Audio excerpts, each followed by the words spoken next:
Have you ever found a story that felt like it came into your life at just the right time? It convinced you with just one chapter that'll make you want to stick around for more, and as soon as you're caught up, you want to do nothing but talk about how much you enjoyed it, despite all the pain it caused you along the way? That happened to me at the start of this year when I finally began reading Centuria, a new dark twisted fantasy story by Toru Koromori that launched in 2024. It's a series about a young boy searching for the meaning behind living after gaining the power of 100 lives during his travels. After keeping up with its release schedule to see how things would fare, the time has come to talk about why it is worth checking out. For if it continues at its current trajectory, we are looking at a modern day classic in the making, a series that will have you go through trials and tribulations of sadness and sorrow, with a glimmer of hope towards a brighter future, a chance to live life to its very fullest. So let's talk about Centuria, the beautiful dark twisted fantasy that everyone should be reading. Let's go.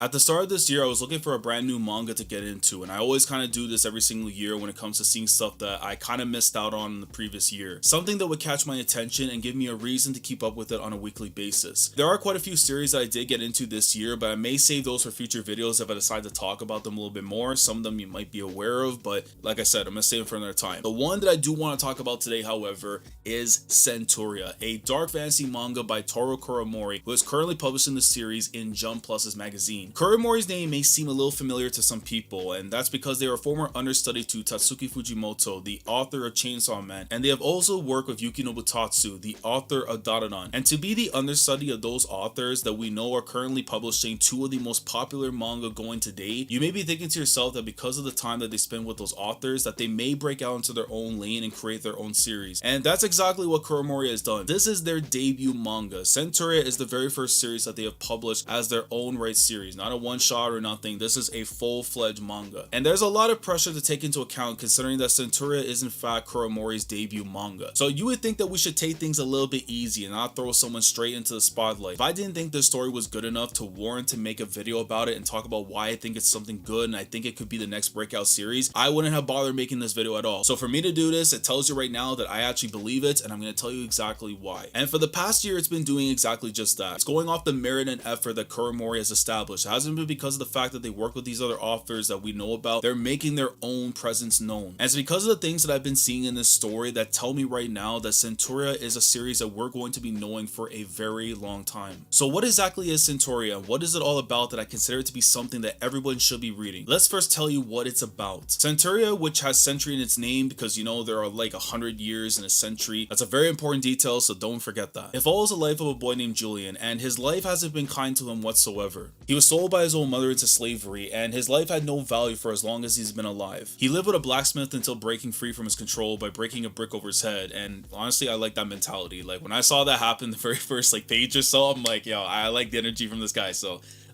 good start. He depicts that period of time as a slave as being perpetually and violently controlled, and a chance to change his fortunes emerge when he gets onto this ship with 100 different people towards parts unknown. And a terrible incident occurs that takes the lives of those 100 people, leaving behind Julian with a very valuable possession, and now he's on this quest to find the meaning behind living with his new freedom. The best way that I can describe Centuria is that if Vinland Saga were to do the fusion dance with Berserk, you would actually get a all-timer dark fantasy series written by someone who's had the experience of working with Chainsaw Man and with Dadadan. When you mix all those series together, that's a lot of good things to take into account. At the same time, Centuria does this thing where it becomes its own entity, and while it takes of course some things here and there from other series as inspiration, it feels like it's gone into a lane of its own where it doesn't feel like a ripoff or spin-off of another series. Like if someone were to tell me that this is my first time hearing about Centuria, I would be locked in for a story without question. We rarely get first chapters as accomplished of what Centuria pulled off, with art that is like really gritty and detailed and grim, and a story with a clear purpose in its tone and its themes. The way that you sell this to somebody is like Vinland Saga meets Berserk, and that's the best way you can tell anyone who's thinking of checking it out. It has to do with slavery, and it has to do with a lot of dark fantasy elements. But rest assured, it has an identity of its own, and that can go into many other directions from wherever Koromori decides to go on. The first chapter does cover quite a bit, and while remain coherent in what it's about, the themes at play are mature, dealing with the horrors of slavery and institutional persecution, but also how the spirit of the human condition can be affected by such circumstances. The story starts with Julian being skeptical of others and weary of their kindness as would be expected of someone who has been a slave his entire life, someone that was sold by his own own mother and mistreated his entire life. Nobody can blame him for feeling the way that he does. However, we see him change even in the brief time that we have with him in chapter 1. When you're reading this chapter, you begin to see that this kid is slowly starting to change as you're going through the first chapter. Slavery doesn't defeat one's pride and conviction. This chapter does a really good job in conveying the fact to us and to Julian. And it gives a kid a chance who's lived his entire life in hell that that's not the reality he can be living in, and that heaven does exist if he's willing to put the work into it. And for us to be able to have that idea of heaven, we have to give thanks to another character in the story that paves the way for that. And I'm talking about Mira. Mira is this pregnant woman who is found on the ship alongside those slaves, who ends up befriending and providing this form of comfort and kindness towards Julian. She herself is also a slave and simply looking for a better life for her child that she's currently pregnant with. She had a son previously, but they ended up sacrificing themselves to protect the mom and the kid. A lot of her son that she used to see, she's now seeing that within Julian. That builds like a motherly son connection that Julian never was able to have. Now he has that with Mira. And Julian is likely a surrogate for her son. Yet in spite of the feeling it gives off, the kindness that Mira provides Julian would open his eyes to a whole new perspective of his life. And the death flags here were quite stark, but once you start to see that it creates this sense of foreboding, it pays off by the end of the chapter. And I also want to make mention of those 100 slaves that forfeited their lives to protect Julian and Mira. You see, they weren't just like random people. I mean, in the grand scope of things, they may be considered as such. The relationship that Julian and Mira build with those people that they were on the ship together, from where they started at the very beginning as just being on different sides of a different coin. Some of the people there were treating Julian like absolute garbage in a similar vein to what he was experiencing before with the blacksmith that he lived with. Seeing the effort that Julian was going to make sure that Mira didn't have to work, that she can ensure that Diana's birth was the most important thing, and how they were able to incorporate all that. They were coming to understand that this kid was actually trying to do everything possible to make someone else's life a little bit better. In conjunction, they decided to do the exact same thing. They started to work together as a team. They started to work together almost like a family. So when those lives are lost through the in-killing by the captain and his crew, you start to understand and realize that by the very moment that it's just Julian and Mira at the very end, that those people didn't just throw away their lives, they were trying to protect those two. Their lives have now been entrusted to Julian while he goes on this new journey. So we may never know exactly who town person A or town person B is, but because of what they did, what they were able to do by opening up the eyes of this young kid who has saw the world as nothing but cruel, has now seen that that isn't the case. That by interacting with people, showing kindness, and actually showing who you truly are is going to open up avenues for you that you didn't know existed. And eventually, even if you don't become the best of friends with these people, but they will come to respect you. And that's exactly what you see by the end of the chapter, when all these people forfeited their lives in order to protect Julian, that their lives had meaning, and that Julian's going to be carrying on their wishes, their dreams, and their hopes as he goes on to find the meaning behind his own life. And the conclusion of this chapter is quite harrowing, and not for the faint of heart. And I say this because it was pretty fucked up by the time that I got done reading it, and yeah, for damn good reason. The slave owners began slaughtering the slaves aboard the ship, and that's when a dark sea creature emerges from the sea, demanding a sacrifice. In terms of the plot, this might come across to some as being contrived and maybe even a bit convenient. Yet in the context of a dark fantasy, I felt this had a pretty compelling hook. This is like the classic Mephistopheles meets Faustin type of deal. I said that first word properly, let's go! The bargain with the devil. Julian was ready to forfeit his life to ensure Mira would give birth to her kid, and remembering exactly what happened to her son, there was no way that Mira was going to allow that to happen a second time. Mira would go on to perform a live C-section on herself in order to save her kid, and she uses the blade that belonged to her husband that was once rusted, but Julian was able to fix it because of the skills that he inherited as a blacksmith, and those things that he was able to fix had now became the thing that would go on to take her life and ensure the safety of both Julian and the daughter. Like, bro, reading that portion and knowing the significance of all that, and the fact that all that happened in the first chapter is absolutely insane. Like, for Kuromori to be able to think of things like this as a way to start your series off, insanely fucked up. But bravo. So with Diana in his arms, Julian is left at a crossroads of where his life is about to take him. He could just very easily succumb to all of this and just forfeit his own life and just be done with everything. He can go on and just let his rage consume him and go after every single pirate and the captain that caused all of this to go down. Yet what occurred next is what reeled me into this story and made me an early supporter of Julian's entire journey. As the sea god applauds the conditions being fulfilled, they ask Julian of what they desire, to state their wish and the strength that that they seek shall emerge from the pits of despair. And it's here that Julian wants proof. He wants proof that the lives of everyone who died on this ship, including Mira, wasn't a waste. So he got that. He got their powers, their speed, their endurance, their very everything. All of the life force of those 100 slaves have now combined and they've become a part of Julian, giving him a power that carries the weight of all those lives that were lost at sea on that day. The proof that he was searching for has now become part of his very being, and he must show them now that their sacrifices will not be in vain. And after eliminating the captain and his crew, Julian departs with Diana from the ship and they head off to start their new life together. The tears began rolling down from Julian's eyes for the first time in his entire life. He had something valuable in his possession and he was ready to do whatever it takes to show both himself and the world that there is still meaning in living despite being born into depravity. And the jewel that he has now comes in the form of Diana, the daughter of Mira, the very woman who was the first to cherish him and make him feel valued, however fleeting and brief that it was. Centuria comes off as dark,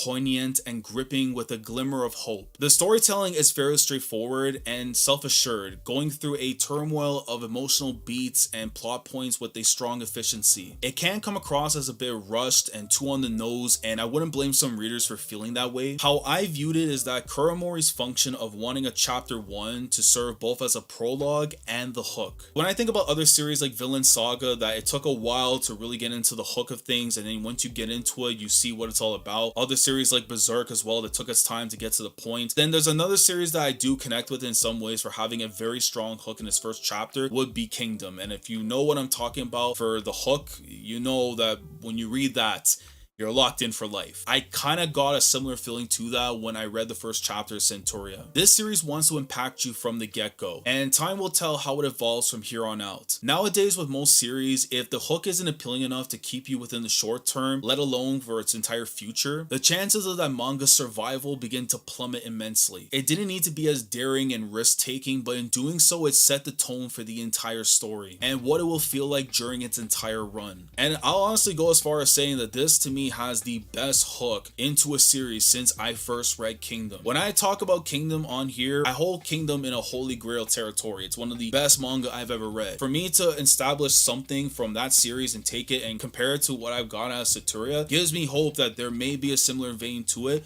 but of course in its own avenue. And in any case, I can go and say that Centuria has a very compelling start, and it's probably one of the most exciting debuts that I've ever seen from a Jump Plus series. I may mention about them before, but at times it does feel like I'm looking at a crossover of like Vinland Saga meets Berserk, and it evolves into like the Yakuza series. And the last of which might sound a bit crazy to some people, but for those of you guys who are fans of the series, the bond between Julian and Diana reminds me so much of the one that I've seen when it comes to Kiryu and with Haruka. Two people that were complete strangers who eventually become conjoined by a certain incident, and now they become like this brother-sister, father-daughter type relationship, and you want to see the both of them prosper despite the fact that they're living in this cruel world. Everything that Julian does, it's not just for himself now, but also for Diana. And the themes and lessons that I've experienced in series like Vinland Saga and Yakuza, in ways they feel similar to what Kuramori incorporates into their own story. And that of course comes with their own twist. Whereas the darkness that Berserk displays are at the core of Centuria, showcasing the true horrors that lie within it. And when things get very violent or morbid or just downright fucked up, it doesn't hold back on showing you the depths that it can go and reach. I mean, like,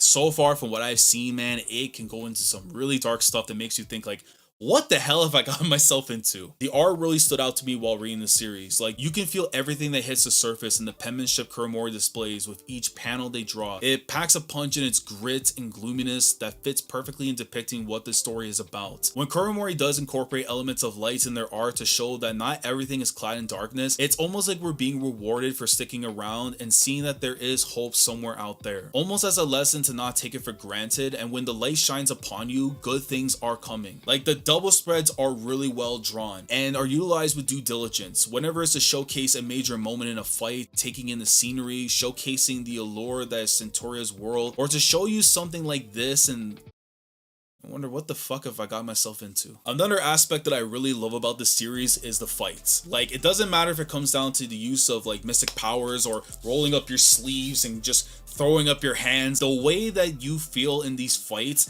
the impact that comes from these things, you just become locked in, man. Kuromori makes each fight pleasing to look at in its own gritty way. The detail in every strike and blow have this added weight behind them to make things feel like a huge deal when it's time to throw down. Something that I personally feel has been lost in quite a few series that incorporate them in their own stories. And I'm not gonna name some of those series because, yeah, if I speak, I'll be in big trouble. And Centuria, of course, is going to continue to grow as time progresses, but I feel like right now it's the most overlooked and underappreciated element. And that may be seen as a bad thing to some people, but honestly, I feel like the way that things are going right now, while the story is so rich, the art is so good, if a component like that were to improve over time, it could eventually be something that I could see standing out over time once it has more room to grow and keep on getting better. And while I spoke about it in length at the very beginning, I have to give further praise to the storytelling. That is easily for me the best thing about Centuria. Off the strength of what Kuromori has been able to pull off in the first chapter, you feel connected to the world and to Julian and the messages and themes that are being conveyed so early on. His desire to find meaning in his life and with all the lives that safeguard him in his journey, along with his struggles to avoid violence and destruction to solve his problems. It makes for a story where you're watching someone picking up the pieces of a broken dream and putting them back together and turning that broken dream into reality that anybody can do if they're willing to put the time into it. And while this little part that I'm about to say is counterproductive to Julian's entire growth, there are times that I've almost wanted him to go back to his old ways and tap back into that violence. And you'll know what I mean in due time once you read more of Centuria, and I'm not going to provide you the exacts of that, but you may see something on the screen that might allude to what that is. And if you've read that chapter,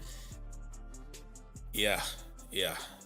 He finds himself being constantly challenged, whether it's carrying the burdens of his own or even having to deal with his own emotions when facing something straight out of left field. Yeah, we're watching a young lad venture into the world to learn not just the meaning of life, but how to live his life by his own judgments and his own experiences. We're going to see Julian fail quite a lot, but it's also going to help build him into the person that he wants to become, not just for himself, but also for Diana. It definitely can feel like it's simple storytelling, yet it's something that many people can relate to in their own ways.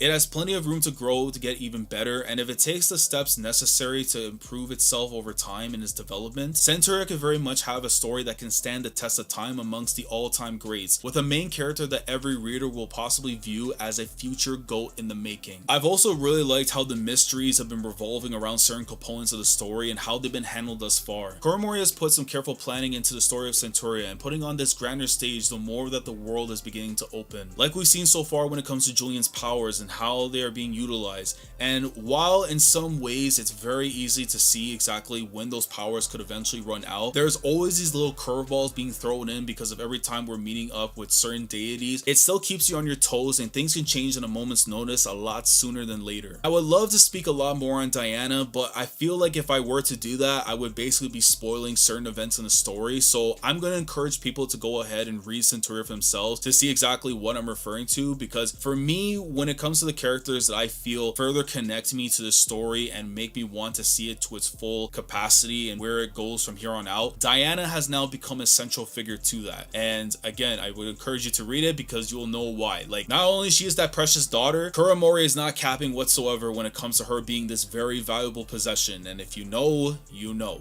And what the recent chapters have also been doing when it comes to surrounding like new characters and the god that bestowed Julian's powers, just the overall world and where the series takes place in, it's only gone and made me more interested in seeing where things are about to go and what we're about to experience in the arcs to come. Like, there are times while I'm reading this series, especially like in the current chapters right now, that it feels like it's only just getting started and we're barely like a year into its story. And for me to be saying that, it feels like we've yet to really hit the moments in the story that it's about to like show itself as to why it's going to be here for the long term. If there's anything else that I can say that really tells you how much I believe in Centuria, I genuinely believe that this could be the breakout series of 2025, that this could be the manga that everyone needs to take a look into and see why exactly I'm talking about it, why I think it deserves the recognition, the hype, and it's a series that we're going to be talking about for years to come. It could be the next Villain Saga, Vagabond, Berserk, Kingdom, or it could be something even better, and that is being the first and only Centuria. The future is so bright for Centuria, and it will continue to do so for as long as Julian continues on his quest to find the meaning behind living in his pursuit of happiness immersed in this beautiful, dark, twisted fantasy. Let me know what you guys think down in the comment section below regarding Centuria. If you haven't heard about the series before, but after watching this video, are you interested in checking it out? If you are a manga reader, let me know down in the comments below your thoughts on Centuria. Let me know if you were reading it since the very first chapter or you're catching up just like me. What are your thoughts on the series? Try to keep things a little bit spoiler free as much as possible. And do you believe that this is the next breakout manga? Let me know your thoughts down in the comment section below. Like the video and of course subscribe to the channel to stay up to date with the latest that goes on here. With that all being said, I will catch you guys in the next video. Commodore Lad signing off.